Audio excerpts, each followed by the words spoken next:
Hi, this is Marissa with ChiroNexus News.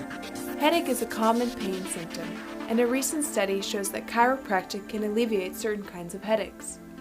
Cervicogenic headaches originate in the neck, and they often start with some kind of neck injury due to trauma or an auto collision. Researchers in this new study worked with 80 patients with chronic cervicogenic headaches. Patients received either chiropractic adjustments or light massage. Patients in the chiropractic group improved substantially more than massage patients. Not only did chiropractic patients have better scores on pain and disability tests, they also experienced a 50% reduction in overall symptoms. By the end of the study, they had a 33% reduction in medication usage and a 50% reduction in headache frequency.